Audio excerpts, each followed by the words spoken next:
दालाल दिनैनिफ्राय जागोन आङो इउपिपिएल नि दालाल नोंथांमोना होनबाय जेब्ला आं इउपिपिएल नि दालाल जानोसै नङा होमबा दिनै नोंथाङा आंखौ बुंहरदों सासे सोरबा आंनि मोनदांनायाव बिथाङा जाहैबाय मा माने बिपिएफ नि सासे माबा जानो हागौ आरो माने गाहाय लेभेलनि राजखान्थि दैदेनगिरि जानो हागौ बिथाङा माने डिस्ट्रिक्ट लेभेलनि बे सेन्ट्रेल लेभेलनि नङा आरोखि बे प्राइमारि लेभेलनि लरक' जानो हागौ आरो सानफ्रामबो जौ लोंनानै बुदां बुदां थाबाय थाग्रा सोर मा मावदों सोर मानिफ्राय फैसा खामायदों सोर मा खालामदों बेखौ लानानै मेगन साग्रा जानो हागौ बे बिथाङा दा बेखौनो दिनै ओंखायनो आंखौ बुंदों इउपिपिएल नि दालाल होननानै थारमाने आङो मैया माने जेनेखि कास्टम बसुमतारी ब्रादारा मोनसे इउपिपिएल खौ थांखिनानै मोनसे भिडिअ बानायदोंमोन नालाय आं बे आयदायावनो बेस लानानै आंबो बे भिडिअखौ आपल'ड होदोंमोन आरोखि आरो बेथ' नों बिपिएफ नि भिडिअ ना बे बिपिएफ नि भिडिअ दा बेयावनो बे मोनसे कमेन्ट हरदों कि ओइ बुरबक इउपिपिएल नि दालाल होननानै आंखौ बुंहरदों आरो दा बाथ्राया बे मोनसे खोथा बुंहरदों आरो बोरो बिटिआर नि ग्रेड 3 एन्ड माने ग्रेड 3 साख्रियालाय जे आइपिअ माने एसटि आ जाहैबाय मा 200 थाखा ओमफ्राय आदार्सफ्रा जाहैबाय मा 300 थाखा बेफोरबायदि होयै होयै आइपिअ बायै एप्लाइ खालामबाय बोरो नोंदि बुंदोंमोन जानुवारि लास्टआव माने इन्टारभिउ जागोन हेनथेन जागोन ना बोरो बा डिसेम्बराव जागोन होननानै बुंदोंमोन दा बाथ्राया जाहैबाय मा खय क्रर माने फैसा जाखो होनना बुंदों दा बिटिआर गभर्नमेन्टखौ बुंबाय बिथाङा बेसेबां खर जायो होनना नंगौ 5 लाख 2 लाख 3 लाख 4 लाख जुदि एप्लाइ खालामदोंब्ला एभारेज लादो नोङो 300 200 मोनथ' नों 250 खरि लाब्लाबो बिदिनो 6-7 क्रर जाहैयो आरोखि अब्ला बे फैसाखौ मा खालामखो होननानै सोंदों आरोखि बिथांमोना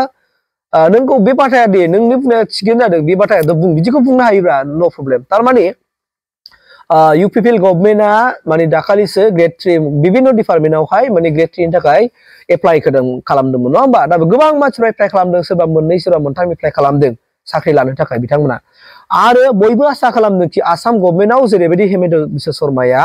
उइदाउट ब्रिफ कुनु घुस लायाबालानो साख्रिखौ होदों थिग बिदियैनो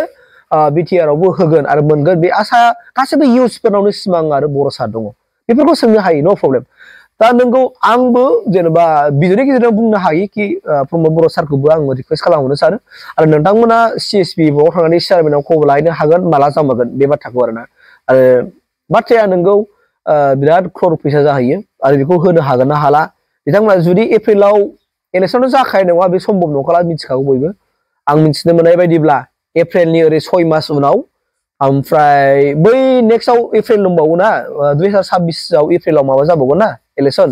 बे 26 नि ओरै 6 मास सिगां बेबायदि नायनानै इलेक्सनखौ होगोन होननानै खोनानो मोननाय जादों आंनि माने माखासे सर्सनि बायदिब्ला आरो बेबायदिब्ला सेप्तेम्बराव गोलैयो सेप्तेम्बराव इलेक्सना गोलैगोन आरोखि दा गतिके जुदि सेप्तेम्बराव जुदि इलेक्सन दङब्ला बिथांमोना हायो फेब्रुवारि मार्चनि गेजेराव माने एप्रिलसिमाव बिसोर होनो हायो जुदि फेब्रुवारि लास्ट उइकफ्राव बिथांमोना जुदि बायबा खुंबाय सरि बायबा नङा रिटेन टेक्सखौ खुङोबा आरो बिनि उनावहाय बिसोरो मार्चआव बिदिनो माबा खालामबाय बायबा खालामनायनि गेजेराव डकुमेन्टस भेरिफिकेसन जाबाय बिनि उनाव बिसोरखौ मार्च एप्रिलाव होनो हायो एप्रिल मेफ्राव होनो हायो बिसोरो जुदि खुंनो होथारनो गोसोब्ला नाथाय बिथांमोननि आसु मिथिगौ सरकारा मा प्रब्लेमाव जादों जायाखै बेखौनो जोंबोथ' बारा मिथिला नङा होमबा दा गतिके